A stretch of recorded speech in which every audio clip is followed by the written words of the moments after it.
Il distretto turistico Valle dei Templi di Agrigento è diventato DMO, Destination Management Organization.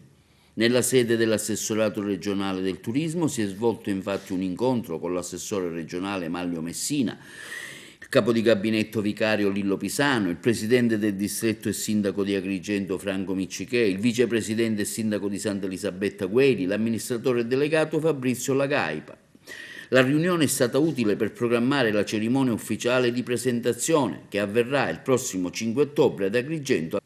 all'ex Collegio dei Filippini, alla presenza dell'assessore regionale al turismo Messina, e l'amministratore Lagaipa illustrerà i passaggi che hanno portato alla nascita della DMO. Il distretto turistico Valle dei Templi diventa DMO, cioè Destination Management Organization. Significa che il distretto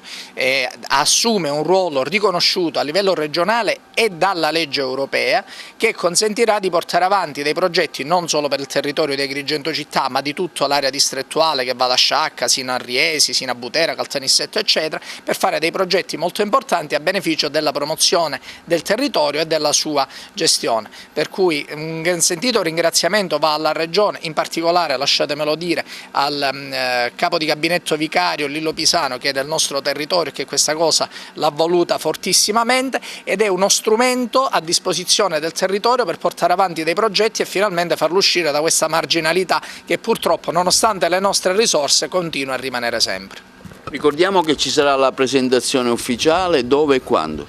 Giorno 5 di ottobre alle 10:30 al Collegio dei Filippini ci sarà la presentazione ufficiale, perché poi dovremo spiegare tecnicamente quali sono gli importantissimi risvolti di questa novità, per cui inviteremo tutti i soci, sarà presente l'assessore regionale al turismo, sarà presente il dirigente generale dell'assessorato, ovviamente ci saremo tutti noi e tutta la cittadinanza, gli interessati ovviamente sono invitati a partecipare. Ecco, brevemente quale sarà la ricaduta per il nostro territorio? Immediatamente, così per come abbiamo visto per esempio a dicembre, dove c'è stato un primo segnale da questo punto di vista, sarà possibile fare delle promozioni su grande scala del territorio che prima per i loro costi ci erano preclusi. Noi a dicembre siamo riusciti a fare uno spot su Agrigento che è andato su Rai, Mediaset, la 7 e altre testate nazionali, riusciremo a fare cose della stessa portata, chiaramente sempre con un interesse sempre maggiore rispetto al nostro territorio.